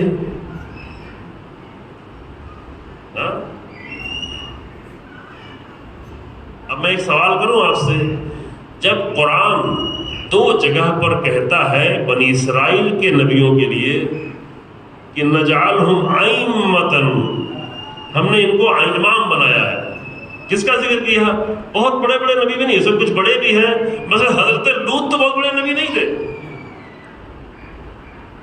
جانشین تھے، جانشین یعنی نمائندے تھے، جانشین کے نام نمائندے تھے، حضرت ابراہیم کے بھتیجے تھے، ایک چھوٹی سی بستی میں تھے۔ بڑے نبی ابراہیم ہیں، حضرت ابراہیم سلام اللہ علیہ عظیم نبی تھے، اولو العزم نبی تھے، انہی کے زمانے میں حضرت لوط بھی ہے۔ یہ تو معلوم ہے آپ لوگوں کو نا کہ جب فرشتہ آیا جناب لوط کی قوم پہ عذاب کرنے کے لیے تو ڈائریکٹ نہیں گیا، چونکہ فرشتوں کو بھی اتنا ادب معلوم ہے کہ اگر کسی نائب کے پاس جانا ہے تو اصل سے اجازت لے کے جائیں۔ یہ بہت اہم مسئلہ ہے۔ فرشتے پہلے حضرت ابراہیم کے پاس آئے، جناب ابراہیم کو پہلے بتایا کہ میں جا رہا ہوں لوط کی قوم کے پاس، اولو العزم نبی کو خبر دی، اور بھی کچھ باتیں ہوئیں، اب وہ ساری باتیں آپ قرآن میں پڑھیں جا کر، انتظام بھی کیا، جی ہاں دعوت کا انتظام بھی کیا، ذبح بھی کیا۔ تو بولے جناب ابراہیم کی عادت تھی، کوئی مہمان آتا تو جلدی جانور ذبح کرتے تھے، اچھا کھانا بھنا ہوا تیار کرتے تھے، کہا نہیں میں کھانے وانے نہیں آیا ہوں، ہم کھانے وانے والے لوگ ہیں ہی نہیں، کھانا ہمارا کام نہیں، ہم تو انسانی شکل میں آ گئے ہیں تاکہ جا کے جناب لوط کی قوم کا امتحان دیں۔ اب وہ بحث ہم یہاں پہ نہیں کرتے، لیکن عزیزو میں ایک جملہ کہہ کے پھر میں جلدی واپس پلٹتا ہوں کہ جس گندے کام کی بنیاد پر، ایسا نجس کام، ایسی نجاست کہ جو جانوروں کو بھی قبول نہیں، جناب لوط کی قوم کو عذاب، سخت عذاب میں مبتلا کر دے، ہر طرف سے عذاب، ایسا گندا کام کہ جو جانور بھی قبول نہیں کرتا۔ ابھی ہماری 21ویں صدی کی دنیا ہے کہ اسے انسانوں کے لیے جائز قرار دیا جائے، یہ افسوسناک مسئلہ۔ اور لوگوں کو دیکھتے دیکھتے کبھی کبھی خدا نخواستہ کبھی کوئی کلمہ لا الہ الا اللہ پڑھنے والا ایسے نجاستوں کے بارے میں سوچنے بھی لگے، عذاب آ گیا، سخت عذاب۔ جناب لوط سے کہا پیچھے مڑ کے دیکھنا بھی نہیں، اتنا سخت عذاب آنے والا ہے۔ تو جناب ابراہیم کا ذکر ہوا، جناب لوط کا ذکر ہوا، جناب اسحاق کا ذکر ہوا، جناب یعقوب کا ذکر ہوا۔ ان تمام نبیوں کا ذکر کرنے کے بعد قرآن کہتا ہے وَجَعَلْنَاهُمْ أَئِمَّةً يَهْدُونَ بِأَمْرِنَا، ہم نے ان سب کو امام قرار دیا۔ یہ سورہ انبیاء میں ہے۔ پھر سورہ سجدہ میں بھی جا کر جناب موسیٰ کا اور بعض نبیوں کا ذکر ہونے کے بعد کہتے ہیں وَجَعَلْنَا مِنْهُمْ أَئِمَّةً، ان میں سے ہم نے کچھ لوگوں کو امام قرار دیا۔ اللہ اکبر۔ تو جب ایک بنی اسرائیل کے اولو العزم نبی بھی نہیں، ایک عام نبی کو قرآن امام کہہ رہا ہے، تو رسول اللہ کو امام سمجھنے میں کتنی مشکل کیوں ہوتی ہے نا؟ یہ مسئلہ، یہ بہت بنیادی مسئلہ ہے، اسے حل کریں۔ البتہ آپ کے ذہنوں میں جو سوال ہے اس کا بھی میں بھی جواب دے رہا ہوں، لیکن پہلے یہ سن لیں کہ یہ قرآن نے کہا ہوا ہے۔ اور میں ہاں امام کے معنی نہیں بیان کروں گا، وہ بحث لمبی ہو جائے گی، امامت کی بحث۔ کچھ لوگ پریشان ہوتے ہیں کہ امام کے معنی، قرآن میں 2 جگہ باطل لوگوں کے لیے بھی امام کا لفظ استعمال ہوا ہے۔ قاتلوا ائمۃ الکفر، کفر کے ائمہ کو مارو، یہ بھی قرآن میں استعمال ہوا ہے، قتال کرو ائمۃ الکفر، کافر کے امام، کفر کے امام۔ اور کفر کا لفظ بھی آج کے زمانے میں جب بیان کرتے ہیں تو تھوڑا سا مجھے مجبوراً وضاحت کرنی پڑتی ہے، چونکہ بہت زیادہ لوگوں کے ذہن کو کفر کے معنی انکار کرنا، انکار کوئی بھی کرے، چاہے مسلمان ہو چاہے وہ غیر مسلمان ہو، کسی بھی حق سے انکار کرے تو وہ کفر ہو جاتا ہے۔ دوسرے کو کہا کہ اور بھی کچھ باطل لوگوں کو ذکر کیا، کہا کہ یہ لوگ یہ ائمہ ہیں وجعلناہم ائمۃ یدعون الی النار، جہنم کے ائمہ، یدعون الی النار، جو نار کی طرف دعوت دیتے ہیں، جو جہنم کی طرف۔ یہ آیتیں ہیں قرآن کی، یہ سب قرآن کی آیتیں ہیں۔ اگر حوالے میں نے آپ کو دے بھی دیے ہیں، سورہ انبیاء، سورہ سجدہ، اگر آپ کو کسی اور تفصیل چاہیے ہے تو تمام آیتوں کے حوالے آ کر ہم سے لے لیں گے۔ میں خالی مائک میں ہے، ریکارڈ بھی ہو رہا ہے تو میں صرف وہ دے رہا ہوں، بعد میں آپ لوگ پڑھیے گا۔ سورہ انبیاء کی آیت نمبر 73، سورہ قصص کی آیت نمبر 5، سورہ قصص ہی کی آیت نمبر 41 اور سورہ سجدہ کی آیت نمبر 24، یہاں پہ سب ائمہ کا لفظ ہے۔ اس کے علاوہ امام کا بھی لفظ ہے اور سورہ یاسین میں آپ پڑھتے ہی ہیں، لیکن یہ ائمہ کا لفظ 4 جگہوں پہ استعمال ہوا ہے۔ آپ کو اور کسی کو چاہیے ہوگی لے لے گا۔ تو ادھر باطل کے امام، کفر کے امام، جہنم تک لے جانے والے امام، اور ادھر کیا استعمال ہو رہا ہے؟ یدعون بامرنا، ہمارے امر کے امام، حق کے امام، حق کی طرف لانے والے امام۔ تو جب انبیاء کے لیے امام کا لفظ استعمال ہوتا ہے تو رسول اللہ تو انبیاء کے لیے بھی امام ہیں، اور انبیاء تو چھوڑیں، رسول اللہ کی امامت کو اگر پوری کائنات میں کسی نے سب سے زیادہ تسلیم کیا ہے تو وہ ذات امیر المومنین علی بن ابی طالب علیہ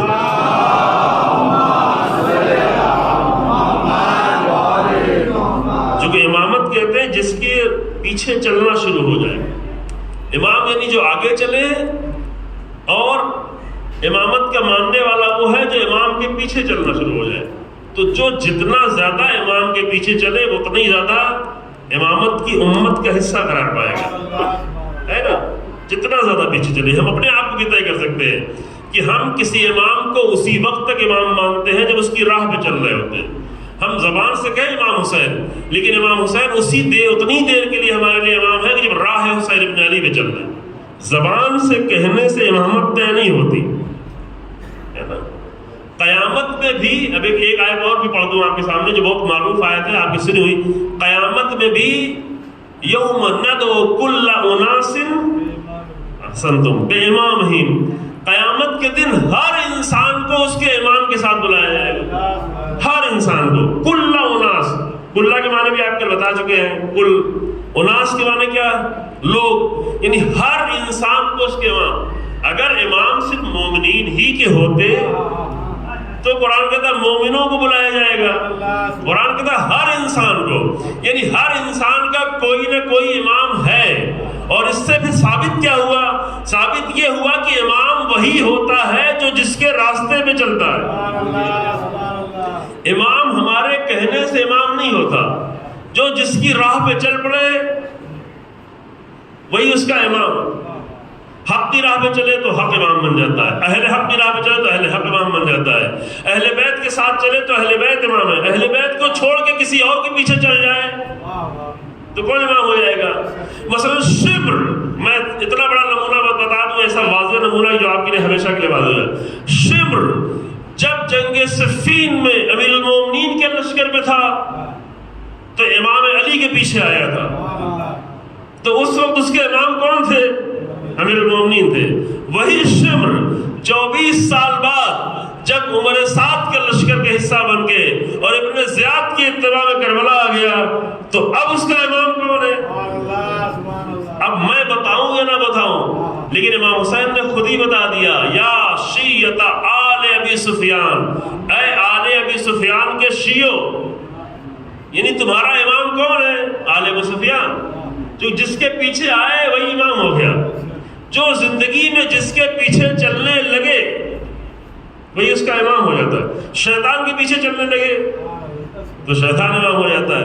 میں دیکھتا ہوں، مجھے تعجب ہوتا ہے کہ یہاں اذان ہو رہی ہوتی ہے، آواز دور دور تک جا رہی ہوتی ہے، اور یہاں نماز پہ کتنے لوگ ہوتے ہیں؟ ظہرین میں تو 12-14 لوگ ہوتے ہیں، مغربین میں تھوڑا زیادہ ہو جاتے ہیں، خواتین کے مجھے نہیں معلوم، لیکن کتنی نماز پڑھنے آتی وہ تو مجھے نہیں معلوم، لیکن کتنی باہر بیٹھی رہتی وہ تو دکھائی پڑ رہا ہوتا ہے۔ تو کس کو امام مانا ہوا ہے؟ جو جس کے راہ پہ چلے وہی امام ہے۔ امام زبانی دعووں سے نہیں ہو سکتا۔ ابھی تو جتنا دعویٰ کرنا وہ کر لے، قیامت میں تو دعویٰ ہی نہیں کر پائیں گے، قیامت میں کہہ ہی نہیں پائیں گے، کیونکہ قیامت کے لیے قرآن نے 2 جگہ پر واضح طور پر بتا دیا ہے کہ زبانوں کو بند کر دیا جائے۔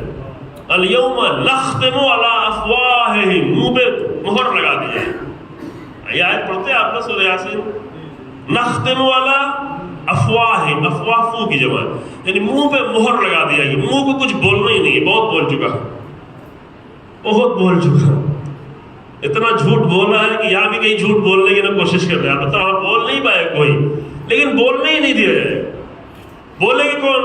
بولیں گے اعضاء و جوارح۔ اعضاء و جوارح کیا بولیں گے؟ اعضاء و جوارح یہ بولیں گے کہ ہم کس کے پیچھے چل رہے تھے، کس کے پیچھے بھاگ رہے تھے، اور وہی جو قرآن کہتا ہے یوم ندعو کل اناس بامامہم، ہر ایک کو بلایا جائے آؤ اپنے امام کے ساتھ، ہر ایک۔ تو جو جس کے پیچھے جتنا چلا ہے وہاں اسی کے پیچھے نظر آئے گا۔ اگر وہ چاہے کہ یہاں سے بھاگ کے ادھر چلا جائے، ابھی جیسے پارٹی کے لوگ ہیں نا، پارٹی بدلتے رہتے ہیں، ادھر 50 کروڑ ملا، ادھر 100 کروڑ ملا، ادھر اتنا ملا، یہاں سے وہاں چلے گئے۔ قیامت کے دن بھی پارٹی نہیں بدل سکتے، جو پارٹی یہاں پہ ہے وہی پارٹی وہاں رہے گی۔ یعنی یہ کہ جس کے پیچھے یہاں چلتے رہے اسی کے پیچھے وہاں خود بخود ہو جاؤ گے، نکل بھی نہیں سکتے، باہر بھی نہیں جا سکتے، ہے نا، وہ وہاں سے نکل کے دوسرے گروہ میں شامل ہی نہیں ہو سکتے۔ اور جس گروہ میں ہے اسی کو کہتے ہیں شفاعت، یعنی جو جس کے ساتھ ہے وہی اس کا شفیع ہے۔ شفیع کے معنی ہے ساتھ ہونا، پتہ نہیں کبھی آپ کے سامنے وضاحت کی کہ نہیں کی ہے۔ شفیع کے معنی ہے ساتھ ہونا، شفیع کے معنی سفارش کرنا نہیں ہے۔ عربی میں شفیع کے معنی کسے کہتے ہیں؟ جو جس کے ساتھ ہے وہی اس کا شفیع ہے۔ اب جس کے جیسی زندگی گزاری وہی اس کا شفیع ہو جائے گا، جس کے ساتھ رہا ہے وہی دنیا میں، جو دنیا میں شفیع ہے وہی آخرت میں شفیع ہوگا۔ نہیں آپ کے لیے واضح ہوگا، مثال دے دوں، اب عربی کا لفظ ہے اس لیے آپ کے لیے تھوڑا واضح کر دوں، جو ممکن ہے پتہ نہیں آپ کو یقین آ رہا ہو کہ نہیں آ رہا ہو۔ آپ نے ایک کلمہ سنا ہوا ہے، قرآن میں بھی ہے، والشفع والوتر۔ وتر کے معنی کیا ہے؟ ایک وتر کے معنی ایک، اور شفع کے معنی ہے ساتھ ہو جانا، دو ساتھ ہو جائیں، 3 ساتھ ہو جائیں، جتنے بھی ساتھ ہو جائیں، کم سے کم 2 تو ہونا چاہیے۔ جیسے آپ نماز پڑھتے ہیں، نماز شب میں کیا پڑھتے ہیں آخر میں؟ نماز شف اور نماز وتر۔ نماز وتر کتنی رکعت ہے؟ ایک ہے، اکیلی ہے بیچاری، ایک رکعت پڑھنا ہے، اگرچہ طولانی ہے لیکن ہے ایک رکعت۔ نماز شف کو شف کیوں کہتے ہیں؟ کیونکہ 2 ہے، کیونکہ 2 رکعت ساتھ ہے۔ تو اصل میں عربی میں شفاعت کے معنی ہے ساتھ ہونا، ہے نا۔ تو شفاعت آخرت میں شروع نہیں ہوگی، شفاعت ابھی چل رہی ہے۔ شفاعت ہماری زندگی کے ساتھ شروع ہے، چل رہی ہے۔ ہم نے زندگی بھر جس کے ساتھ گزاری وہی آخرت میں ہمارا شفیع بن کے آ جائے گا۔ اگر ہم نے زندگی اہل بیت کے ساتھ گزاری تو آخرت میں اہل بیت ہمارے شفیع۔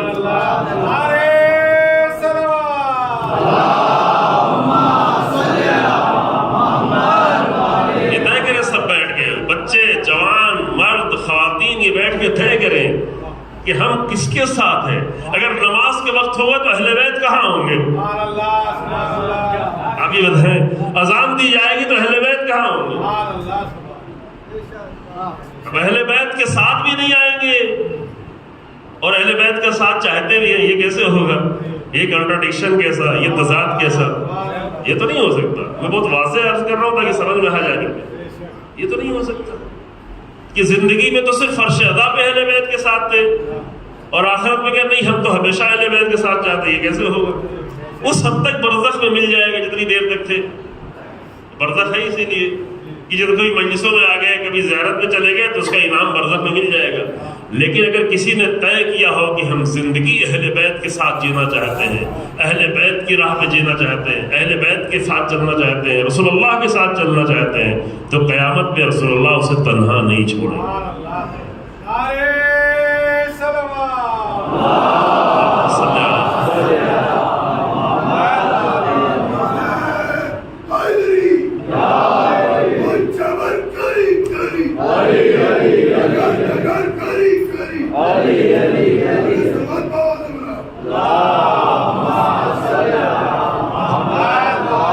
وقت زیادہ نہیں رہا عزیزوں، لیکن یہ بہت بنیادی باتیں ہیں، یہ اچھی طرح سے سمجھ لیں، اور یہ باتیں اس لیے عرض کی جا رہی ہیں کہ واقعاً کتنی حسین ہو جائے گی ہماری یہ دنیا کہ اگر ہم دنیا ہی میں رسول اللہ کے ساتھ ہوں، کتنی خوبصورت ہو جائے گی ہماری یہ دنیا کہ ہم اسی دنیا ہی میں اصحاب حسین ابن علی کے ساتھ ہوں، حسین ابن علی کے ساتھ ہوں، امام حسن کے ساتھ ہوں، کیونکہ لوگ یہ کہتے ہیں کہ وہ مر گئے ہیں، ہم تو یہ کہتے ہیں کہ وہ زیادہ زندہ ہیں، وہ شہید ہو گئے، اور شہید ہمیشہ زندہ ہوتا ہے۔ جو شہید زندہ ہے تو شہید کا ساتھ بھی ہے، اور شہید کا ساتھ جاری ہے، شہید کے ساتھ ہونے کا پتہ کیا ہے۔ میں دو جملے یہ بھی کہہ دوں پھر مسائل پہ آ جاؤں کہ رسول اللہ آپ دعا میں بھی پڑھتے ہیں، کیا پڑھتے ہیں؟ دعا توسل میں کیا پڑھتے ہیں؟ پڑھتے ہیں کہ نہیں؟ یا رسول اللہ یا امام الرحمہ، کس کے لیے پڑھتے ہیں؟ امام الرحمہ، رحمت کے امام، رحمت للعالمین۔ اور امامت کے معنی اگر آپ کو معلوم ہوگا جو بتا دیا ہے تو آپ کو پتہ ہی چل جائے گا۔ امامت یعنی جو پوری کائنات میں کوئی بھی اتنا عظیم امام نہیں ہے جیسے رسول اللہ، کیونکہ رسول اللہ کی امامت میں کون چلا؟ امیر المومنین چلے۔ رسول اللہ کی امامت میں جناب زہرا چلی۔ رسول اللہ کی امامت کو 250 سال تک ائمہ نے اپنی پوری زندگی کا مقصد بنایا تھا کہ جو کچھ بھی کریں گے رسول اللہ کی امامت میں کریں گے۔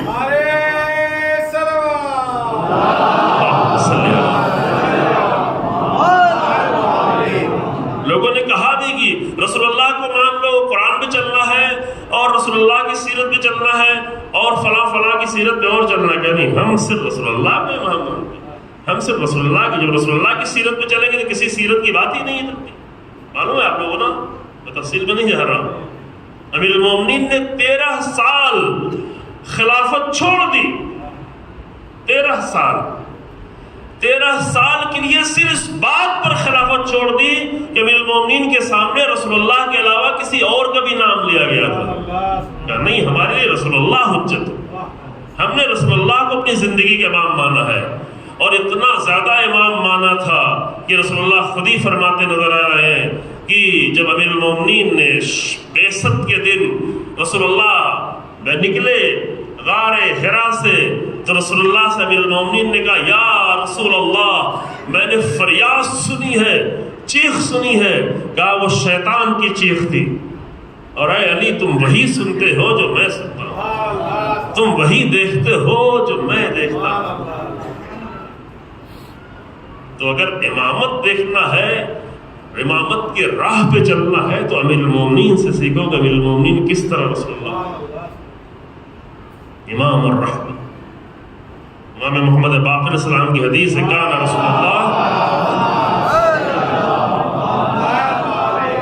رسول اللہ صلی اللہ علیہ وآلہ اماما، یہ اپنے لیے کہ رسول اللہ ہمارے امام ہیں۔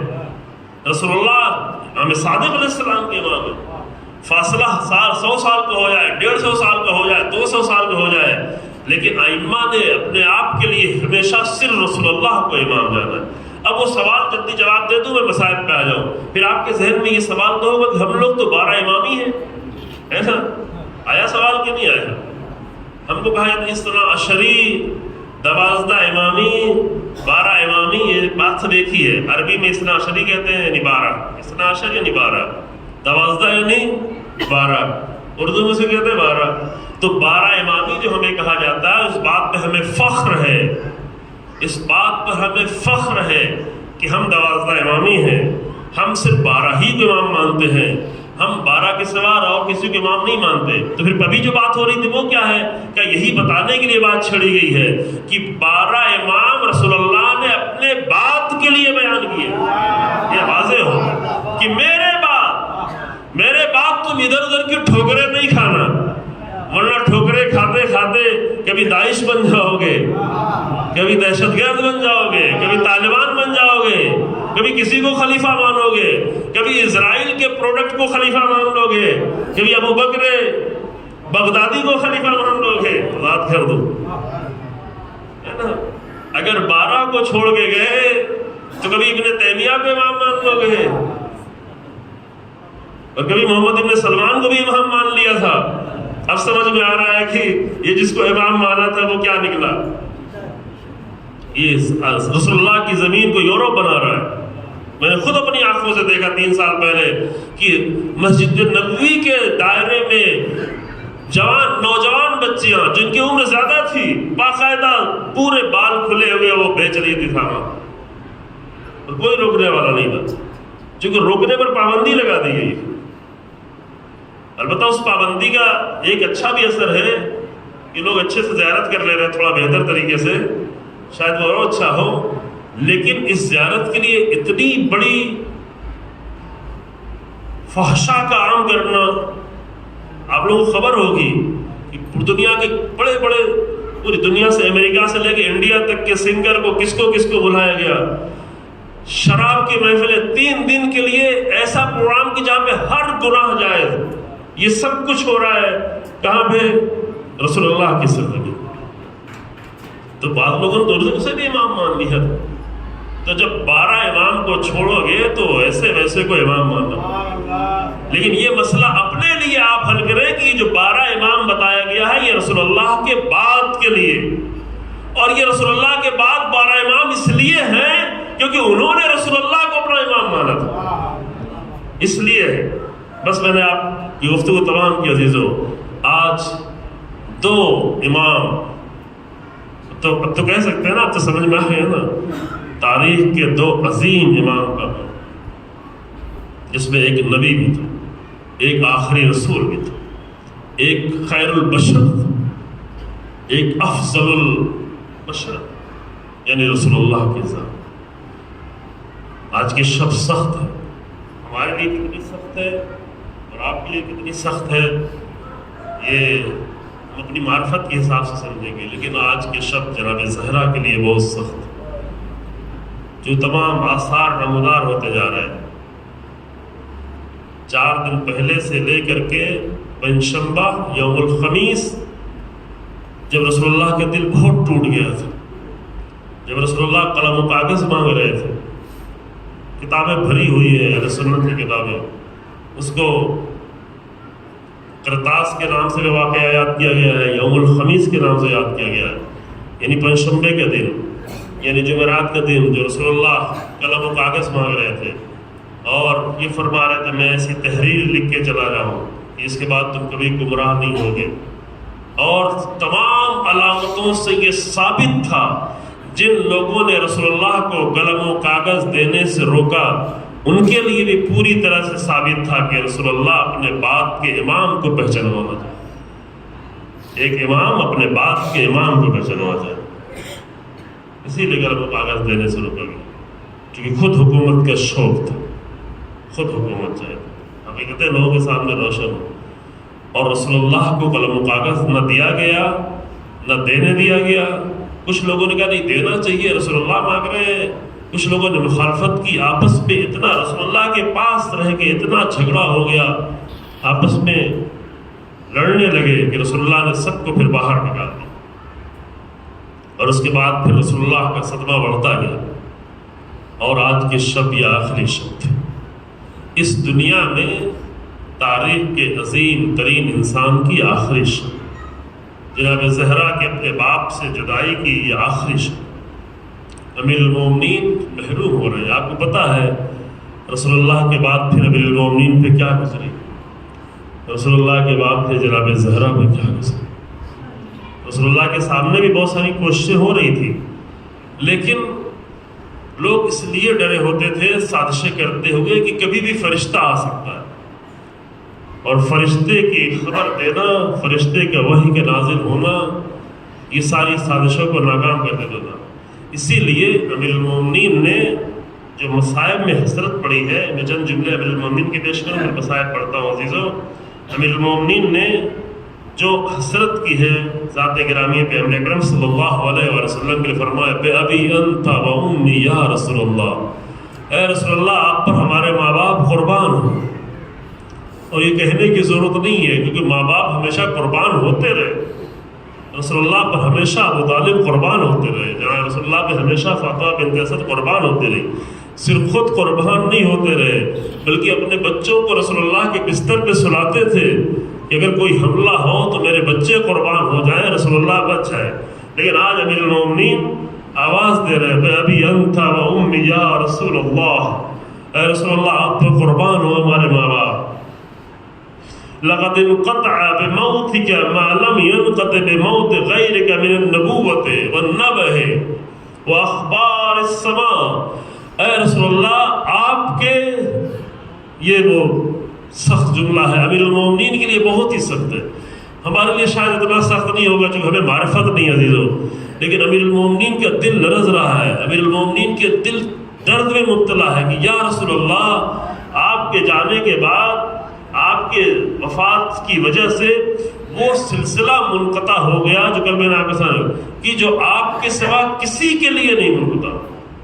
کیا من النبوت والنبع واخبار السماء، آج کے بعد نبوت کا سلسلہ منقطع ہو گیا، آج کے بعد نبع الہی وحی الہی کا سلسلہ منقطع ہو گیا۔ اب اس کے بعد کوئی بھی وحی آنے والی نہیں ہے، اب کوئی بھی وحی نازل نہیں ہوگی۔ واخبار السماء، وہ آسمانی خبریں جو مخصوص تھے رسول اللہ کے لیے۔ خصصت حتی سرتا، چند جملے اس کے بعد فرمائے وعممت حتی صار الناس فیک سوا، آپ نے سب کو ایک نگاہ سے دیکھا۔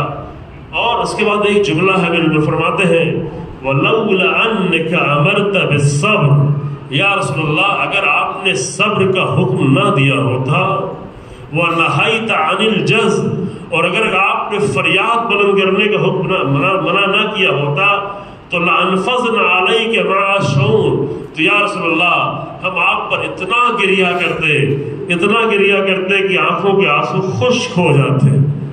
اور امیر المومنین ہے جو آخری منزل میں چند شعر بھی ہے، میں وہ دو شعر بھی پڑھ لیتا ہوں۔ نفسی علی زفراتہا محبوست یا لیتہا خرجت مع الزفرات، یا رسول اللہ آپ کے غم میں ہماری جان ہے جو حبس ہو گئی ہے، ہماری جان اسیر ہو گئی ہے، اے کاش کی آپ ہی کے غم میں ہماری جان نکل جائے۔ لا خیر بعدک فی الحیات وانما اخشا مخافۃ ان تطول حیاتی، یا رسول اللہ آپ کے بعد اس دنیا میں کوئی بھی خیر باقی نہیں رہا، مجھے تو ڈر یہ ہے کہ کہیں آپ کے بعد ہماری لمبی زندگی نہ ہو جائے، کیونکہ آپ کے بعد ہمیں زیادہ زندہ رہنے کی آرزو ہی نہیں ہے۔ علی آپ کے بعد زیادہ دیر تک زندہ نہیں رہنا چاہتا۔ بس عزیزوں میں اس منزل پہ آپ کو لانا چاہتا ہوں کہ رسول اللہ داخل ہوئے ہیں، جناب زہرا کے قریب آ کے بیٹھ گئے ہیں، جناب زہرا رسول اللہ سے مل رہی ہیں، ساتھ میں زوجہ رسول اللہ بھی بیٹھی ہوئی ہے، تھوڑی دور سے دیکھ رہی ہیں کہ رسول اللہ نے جناب زہرا کے کان میں کچھ کہا، آہستہ سے کہا، اور تھوڑا کچھ کہنے کے بعد ہی جناب زہرا کی حالت تبدیل ہو گئی، بی بی بلند آواز میں گریہ کرنے لگی، چہرے کی حالت متغیر ہو گئی، آنکھوں سے آنسو جاری ہونا شروع ہوا۔ صرف چند ایک جملہ کہنے کے بعد اتنی حالت کا تبدیل ہو جانا، رسول اللہ کی زوجہ حیرت سے دیکھ رہی تھی یہ کیا ہو گیا، اور ابھی جناب زہرا رو رہی تھی، فریاد بلند کر رہی تھی، تڑپ رہی تھی کہ پھر ایک مرتبہ رسول اللہ نے ایک جملہ اور کہا، اور جب ایک جملہ کہا تو وہی زہرا جو تھوڑی دیر پہلے رو رہی تھی مسکرانے لگی، جناب زہرا کا دل ٹھہر گیا، امیدیں بڑھ گئیں۔ تو رسول اللہ کی زوجہ کو بڑا عجیب لگا، عجیب بات ہی تھی۔ جیسے ہی رسول اللہ گئے، آگے بیوی سے پوچھا یا بنت رسول اللہ آپ مجھے بتائیں گے کہ رسول اللہ نے آپ سے کیا کہا، کہ آپ پہلے رو رہی تھی پھر روتے روتے مسکرانے لگی؟ کہا نہیں، یہ راز کی بات ہے، اگر رسول اللہ کو بتانا ہی ہوتا تو بلند آواز پہ بتاتے تاکہ آپ کو بھی معلوم ہو جاتا، چونکہ وہ راز خاص راز تھا، اس لیے کہا کہ نہیں یہ راز کی بات ہے، نہیں بتایا۔ لیکن جب چند دنوں بعد رسول اللہ اس دنیا سے رحلت فرما گئے اور غم و صدمے کے حالت میں بیوی کے گزرنے لگے، چند دن جب گزر گئے تو ایک مرتبہ پھر زوج رسول اللہ آئیں جناب زہرا کے بعد، کہا یا بنت رسول اللہ کیا اب وہ بات بتا سکتی ہیں؟ کہا ہاں اب وہ راز کی بات ختم ہو گئی، چونکہ جب میرے بابا ہمارے درمیان میں نہ رہے تو اب راز بھی نہیں رہا، وہ راز صرف انہی دنوں تک کے لیے تھا۔ کہا پھر کیا بتایا تھا؟ کیا آپ بتائیں گے کہ رسول اللہ نے آپ سے کیا فرمایا تھا؟ کہا کہ جب میں گریہ کر رہی تھی تو رسول اللہ نے پہلے آ کر مجھے یہ بتایا تھا کہ اے میری بیٹی میرا وقت تمام ہو رہا ہے، اے میری بیٹی میں اللہ کی بارگاہ میں جا رہا ہوں، اے میری بیٹی میں تجھے چھوڑ کے جا رہا ہوں۔ تو رسول اللہ کی جدائی کا غم تھا جو مجھے تڑپا رہا تھا۔ پھر سوال کیا پھر تھوڑی دیر میں آپ مسکرانے کیوں لگی؟ کہا اس لیے مسکرانے لگی کہ رسول اللہ نے مجھے روتے ہوئے دیکھا تو فرمایا اے میری بیٹی تم بہت جلد سب سے پہلے مجھ سے ملاقات کرنے آ جاؤ، اے میری بیٹی تمہیں بہت جلد آنا نصیب ہو جائے گا۔ فرشتہ آیا، دق الباب کرتا رہا، زہرا کے گھر میں داخل ہوا، رسول اللہ کی روح کو اللہ کی بارگاہ میں پیش کر دیا۔ دنیا محروم ہو گئی، مسجد نبوی رہ گئی لیکن رسول اللہ نہیں رہے، مصلی رہ گیا لیکن رسول اللہ نہیں رہے، منبر رہ گیا لیکن رسول اللہ نہیں رہے۔ جب اس کے بعد امیر المومنین مسجد نبوی میں داخل ہوتے تھے تو رسول اللہ کے منبر کو حسرت بھری نگاہوں سے دیکھتے تھے۔ اس منبر پہ جس پہ رسول اللہ بیٹھا کرتے تھے اب اس پہ کون بیٹھ رہے ہیں؟ یہ امیر المومنین کا غم تھا عزیزو۔ لیکن جب رسول اللہ اس دنیا سے چلے گئے یہ تو رسول اللہ کہہ کے گئے تھے کہ اے میری بیٹی تم بہت جلدی مجھ سے آگے مل جاؤ گی، لیکن کسے معلوم تھا کہ جب جناب زہرا رسول اللہ سے ملنے جائیں گی تو پسلیاں ٹوٹی ہوں گی، بابا کے غم کے ساتھ زخم کے نشان ہوں گے، دل ٹکڑے ٹکڑے ہوگا، در و دیوار کے بیچ میں بیوی کو لایا جائے گا۔ رسول اللہ کی رحلت کے بعد لوگ حکومتوں کی فکر میں پڑ گئے، 3 دن تک رسول اللہ کا جنازہ گھر میں رہا، لوگ آس پاس کے آنے لگے، لوگ جو حکومتوں کی فکر میں تھے وہ تو حکومت کی باتیں کر رہے تھے، وہ تو صفیفہ سجا رہے تھے، لیکن عام مومنین عام مسلمان 3 دن تک رسول اللہ کے حجرے میں جا کے مرد عورت سب کو یہ اختیار تھا جا کے گروہ گروہ میں رسول اللہ کے لیے نماز پڑھ رہے تھے، رسول اللہ کے لیے آخری نماز ادا کر رہے تھے۔ فرشتوں کا ہجوم تھا، مومنوں کا ہجوم تھا، اور 3 دن کے بعد جب رسول اللہ کا جنازہ اٹھایا گیا تو پورا مدینہ ساتھ ساتھ چل رہا تھا عزیزو۔ لیکن اللہ اکبر، ابھی آپ تابوت اٹھائیں گے رسول اللہ کا تابوت، کل انشاءاللہ امام حسن کو بھی یاد کریں گے، لیکن یہ تو رسول اللہ کا تابوت تھا، جب اٹھایا گیا تو پورا مدینہ تھا، لیکن اسی مدینے میں 50-40 سال بعد ایک تابوت اور اٹھا جس کو جنازے کو تیروں سے پیوست کر دے گا۔ جنازے میں اتنے تیر مارے گئے کہ حسین ابن علی اپنے بھیا کے قریب بیٹھے ہوئے جنازے سے ایک ایک تیر نکالتے جا رہے ہیں، یا رسول اللہ آپ کا جنازہ اس شان سے اٹھا تھا، یہ میرے بھیا کا جنازہ ہے جس کے جنازے سے مجھے بار بار تیر۔ انا للہ و انا الیہ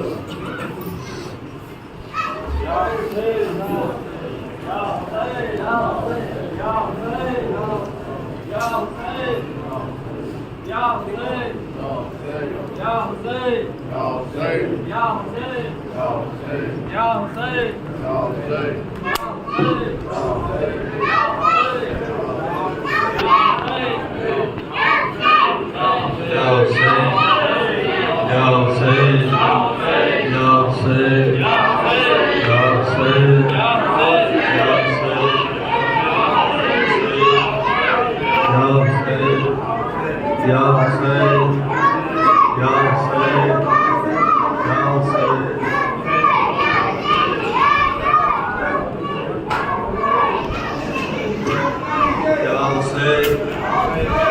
Hussein,